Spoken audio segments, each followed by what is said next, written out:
Idylio sur Radio accueille une nouvelle invitée, Mathilde Sutter. Bonjour Mathilde. Bonjour. Le domaine de l'Amandine, c'est joli comme nom. Vous êtes situé où Merci. exactement dans la vallée du Rhône? Parce que c'est grand et c'est beau. À Séguré, au nord de la vallée du Rhône. Séguré. Sud. Vous êtes la 5e génération, c'est ça? De vigneron, oui. Ouais. Enfin, de Viti, pardon. De 3e Viti. de vigneron. C'est ouais. pas trop dur, là, le poids de l'histoire à porter, là, sur Ben, vos frêles épaules? Un petit peu, surtout que mon grand-père a beaucoup étendu le domaine. Et Combien donc, d'hectares aujourd'hui? Aujourd'hui, on a réduit un petit peu. On a 35 hectares. Enfin, c'est pas mal quand Ça même. reste c'est- beaucoup. Et Mais vous bossez en on- famille avec votre mari, tout ça? Alors non, mon mari est maraîcher. Je bosse c'est avec bien. mes parents. Ouais. Et les parents vous engueulez souvent, non? On essaye de pas trop s'engueuler. C'est bien, Hélène. il vous laisse J'ai les un mains papa libres. très patient, donc ça va. Donc effectivement, l'histoire, côté vigneron, enfin côté voilà, les gens qui font le vin et pas juste la vigne, ça commence dans les années, au tout début des années 70, quand votre grand-père, en effet, décide que, allez, maintenant, on va mettre les mains dans les cuves et pas seulement dans les vignes. C'est ça, donc il s'est formé à un moment à la cave coopérative à Séguré. Et puis il a voulu. C'est quelqu'un qui est C'est très assez dynamique déterminé. d'ailleurs, cette cave coopérative. Hein? Oui, Oui. une belle cave. Et donc il s'est formé là et il s'est dit bon, ben maintenant c'est mon tour de faire mon vin. J'y vais. Et donc il a construit sa cave, et il a mis ses cuves dedans et il a commencé à faire son vin. Et vous vendez tout en bouteille aujourd'hui? Non. Non, une partie. Non, on Enfin, vend vous une essayez- bonne partie en bouteille, on essaye de développer bien sûr, mais on a encore une partie vrac. Ouais. Hélène? Là-dessus, votre maman rencontre un beau Sud-Africain anglais, mais qui passait quand même à Séguré. Et oui, Ah bon c'est possible. À Gigondas, ouais. À Gigondas, Ouais. Ah oui, oui, d'accord. le domaine des florets. Oh. Donc votre papa. Chez Gabriel Meffre, je crois, de mémoire. Ah, c'est mais il vrai faisait un stage dans le vignoble. Et, Il arrivait de Stellenbosch, d'un très beau domaine viticole aussi. Ouais. Donc, votre papa est sud-africain? Mon papa est anglais et mon Anglais. grand-père paternel gérait gérait la propriété de Rustenburg à Stellenbosch. Et donc, il est venu découvrir le vin en Puis il est Provence. resté. Et il est resté. Oh, c'est beau, c'est une belle histoire Voilà. d'amour. Vous les aimez, ces histoires d'amour? Ah, Hélène, hein? j'adore, Ah, moi, oui. dès que je peux faire un clin d'œil, c'est mon côté très romantique. Mais et puis, on n'était pas prédestinés à reprendre le domaine. C'était plutôt mes oncles qui étaient. Mais mon grand-père prend beaucoup de place. Et du coup, ils ont eu du mal à trouver la leur, je pense. Et Eux se sont engueulés, là. Et eux se sont. Ah, bah voilà! Ouais, c'est bien que c'est toujours une engueulade dans la alors que famille. quand là. vous êtes arrivé avec votre joli sourire en faisant papy, s'il te plaît, Ouais, ça a ouais. marché? C'était plutôt Mathilde, ça t'intéresse pas et en fait, oui, carrément. Ouais. Carrément. Vous aviez Parce envisagé que- de faire autre chose au départ? Oui, j'ai fait un BTS tourisme et quand j'étais en Afrique du Sud justement pour découvrir un petit peu où mon père a grandi, je me suis dit mais en fait Séguré ça fait partie de moi et on peut pas vendre le domaine. C'était le sujet. C'est vrai, est-ce le qu'on tilt, vous l'avez eu en Afrique du Sud, quoi. Ouais. Mais c'est bien, c'est une belle révélation, en tout cas. Hélène? Donc, vous disiez en début d'émission 35 hectares de vignes, et puis il y a aussi 4 hectares d'oliviers, une vingtaine d'hectares de forêt. Mais c'est grand chez vous. Ouais, c'est grand. Bon, la forêt, elle s'entretient un peu toute seule. Il faut donner un petit coup de main des fois, mais. Combien de sangliers vous avez sur le domaine? Beaucoup trop. Beaucoup trop, là. Et Remarquez, des biches. C'est bon, un petit petit civet de temps en temps, ouais. Ouais, mais il faudra en manger beaucoup plus Oui. pour arriver à éradiquer un Je peu pense tout qu'on ça. se saoulerait de sangliers. Est-ce que ça fonctionne bien, d'ailleurs, un civet de sanglier, là, avec vos vins? Parce que ça peut fonctionner, hein? Ah ouais, ça peut fonctionner, ouais. Sur le haut de gamme, sur les Bel Air, par exemple, en Séguré, ouais. Alors, la gamme, c'est Alors- important, la gamme des alors vins, ju- Hélène. hein. alors justement, Vous êtes sensible à ça, vous? Il y a du vin de pays, bah oui, parce que forcément tout ça est une hiérarchie. Donc on a les vins de pays, on a les Côtes du Rhône et puis les Côtes du Rhône village. Parlez-nous de ces vins-là, ce coup de cœur et puis quand même vos villages. Ben, le Séguré, c'est vrai que les Ségurés en général, c'est des vins qui sont plutôt sur la fraîcheur. Et c'est vrai que ce Séguré-là, c'est un vin qui est tout en finesse, avec des tanins très veloutés et assez marqué par la fraîcheur, ouais. Et Un donc, assemblage de Syrah et Grenache qui fait que la Syrah amène ce côté un peu mentholé, un peu poivré. vous êtes à Vaison-la-Romaine aussi? Oui.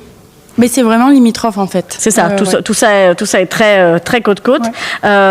Et alors, il y a quand même chez vous l'une des parcelles qui me fascine, c'est la montagne. Ouais. Il faut absolument aller, ne serait-ce que sur le site internet du domaine des Amandines, pour voir le travail de dingue qui a été fait pour terrasser cette montagne.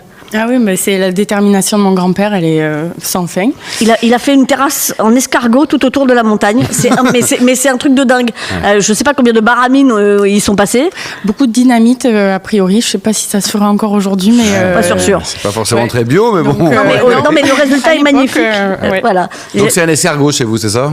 Alors, c'est Géant. plutôt des terrasses en arc de cercle. Enfin, ça fait un peu D'accord. un théâtre antique. Théâtre En toute antique de modestie maison, à mais, dire voilà. gothique. Hélène Pio. Donc moi je voulais savoir quels étaient les vins issus de cette montagne. Eh bien, la montagne, en Côte-du-Rhône Village. Donc, c'est une sélection parcellaire qu'on fait là. Et donc, c'est les raisins issus de cette parcelle sont vraiment concentrés. On produit très peu par hectare. Et donc, ça donne un vin avec beaucoup de concentration et de fraîcheur. Le degré d'alcool, je pense qu'il fait quand même bon chez vous. On est autour de 14 et 14 demi. Oui, c'est ça. Alors, il y a une autre cuvée qui a un nom sympa, c'est chez Félix. Là aussi, il y a une jolie histoire à raconter. Oui, en fait, c'est là où j'ai grandi, chez Félix. C'est Monsieur Farnier, c'était un ermite qui habitait dans cette maison, qui laissait personne s'approcher. Et mon grand-père avait les vignes en dessous de la maison. Et puis, petit à petit, ils se sont familiarisés tous les deux. Et il lui a mis l'électricité, la télévision dans la maison. Ouais. Et en fait, quand il est décédé, il n'avait pas de famille. Et donc, il a laissé à mon grand-père les 8 hectares autour de la maison. Et la maison qui est un lieu génial, quoi. Magnifique. Et ça a dû faire pas mal de jaloux dans l'entourage, parce que des vignes à Vaison-la-Romaine, c'est quand même regardé d'assez près, généralement. C'est un beau terroir. C'est vraiment un très beau terroir. Eh bien, merci Félix. Oui, ça mérite une cuvée. Hein, voilà. Donc, c'est un petit clin d'œil. Voilà. Ouais, c'est un super clin d'œil. Et alors, il y a une autre cuvée dont le nom me plaît beaucoup, c'est la cuvée Zanzan. Parce que est-ce qu'il y a un rapport avec le réglisse? J'adore le Zan. Non, en fait, c'est Monsieur Rémusant et nous, on s'est chez Zanzan. Aussi. Qui était pas ermite. Ah bon, c'est des ermites chez vous, là. Oui. Mais voilà, ça c'est à Séguret. Chez Zanzan, c'est des vignes à Séguret. Du coup, on va continuer à les passer en revue. Le Côte-du-Rhône rouge, la Garcine, Grenache, Syrah-Carignan. Alors, pourquoi la Garcine? En fait, c'est le nom du lieu-dit. Mais c'est à Vaison, mais on déclasse en Côte-du-Rhône. Vous avez que des rouges, Mathilde? Non, j'ai 2 blancs et un rosé aussi. 2 blancs et un rosé. Mais c'est vrai que c'est principalement du rouge. Ouais, c'est une terre de rouge, quoi. Et le rosé, vous en vendez un petit peu? Enfin, c'est tendance? Ouais, un petit peu. C'est un peu en fonction de la météo aussi, d'une année sur l'autre. Mais oui, on en fait. Et les blancs, qu'est-ce qu'on a comme 10%. cépage sur les blancs? Vionnier, Roussanne, Marsanne, Clairette, Bourboulenc. Voilà.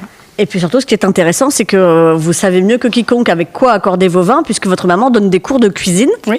Et donc, on peut aller au domaine et prendre des cours de cuisine. Et ça, c'est quand même super pour savoir exactement comment accorder les cuvées, ce qui est souvent un grand sujet. Qu'est-ce qu'elle propose? C'est quoi les 2-3 plats favoris de maman? Alors, c'est principalement des cours de cuisine provençale qu'elle fait aux Américains. Ils aiment bien. Mais bon, n'importe qui peut se présenter. Et donc, elle fait souris d'agneau, des calamars à la sauce tomate, risotto des potes. Donc, comment ça se passe? Les gens viennent, prennent des cours et dégustent après ce qu'ils ont préparé, je suppose? Oui.